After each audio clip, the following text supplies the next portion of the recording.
Hello, this video has been made for Linda. Her handle is momtooo, MOMTOOO. Rosemary brought her to my attention, and God bless you, Linda. I just watched your I'm Back Health and Life Update video that you posted a week ago. And that's horrible. It's horrible. But the reason that Rosemary brought you to my attention is because I'm right where you're at.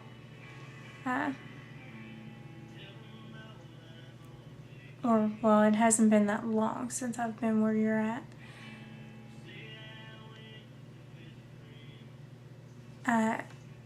You all should really go watch this video. You know, it goes through some of the things that she's experienced since having the surgery, and I think that that's always important for everyone to know. But anyway,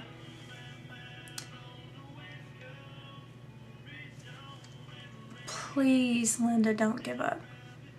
Okay, I know that your doctor told you to get your affairs in order. I did not have a doctor come in and tell me that. I think they knew that I probably couldn't handle it at that point, but they did come in and tell me that there was nothing that they could do for me, which was scary enough. I can't imagine them coming in and telling me to get my affairs in order. I don't even begin to know how you're very strong to be able to talk about it and just not be bawling, because I would be. I had my surgery in June of 2009, and more or less spent the last 6 months throwing up. Almost 7. And that's crazy to me, that I spent that long throwing up, but they never could figure out what was wrong with me. They found a stricture the first time, but it didn't end with that. So the first thing I would ask is, have they looked for a stricture? I'm sure they have, because that's the routine thing, according to my surgeon, that they always look for if you're having trouble with vomiting. So I would say that that's a definite. But if your surgeon is anything like mine, they have looked at every aspect of what they did, but they didn't look at the bigger picture. And they were treating problems that are seen with the surgery alone. In my case, I was just like you.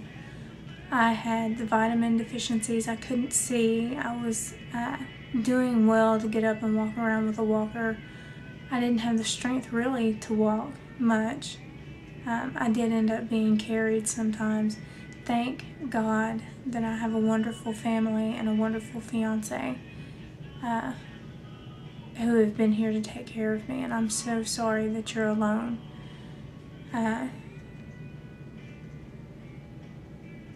My heart's breaking for you. But what they ended up finding out is that it wasn't necessarily a surgery-related problem. It was a problem called gastroparesis. I'll put the spelling in the sidebar for you. More or less what ended up happening was my stomach had a problem with emptying before I had the surgery. They never caught it. The tests that detect this problem aren't required by insurances before you end up having gastric bypass surgery. So they never caught it, and they went in there and they cut on my stomach, and it more or less just killed my stomach. Oh, I hate to use the word killed. It's not like in there setting up gangrene or anything, but it was like they snipped the wire that made it work. It took the full 6 months for it to stop working completely. which is why my sickness would get progressively worse. But before I was put in the hospital this last time, I was to the point, just like you, where even just my own spit would make me vomit. I couldn't drink anything, I couldn't eat anything. They did TPN, but they didn't keep me on it. They did TPN in October. They didn't do TPN this last time. Because they wanted to try some other things. But anyway, if they've not looked for that problem, ask your doctor to do a gastric emptying test. They give you radioactive eggs to eat. You eat that. They take 4 hours worth of x-rays of your stomach, and they watch the progression of the food through your digestive tract. And if your stomach is not emptying like it's supposed to, then they diagnose this problem. You might ask what they do for it. There is nothing. Some surgeons want to go back in and redo this or undo the surgery, redo the surgery, whatever. They call it a redo. But my gastro doctor, who specializes in gastroparesis, said that that is the worst thing that a surgeon can do. He said a lot of them will jump to that before they call in a gastric specialist.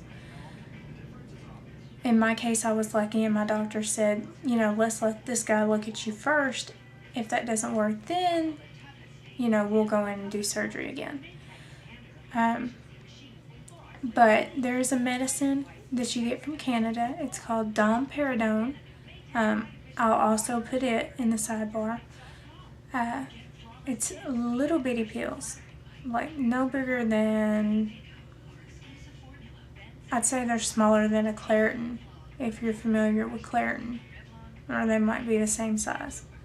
But they're small, very easy to swallow, and they work like electricity to the leg of a dead frog.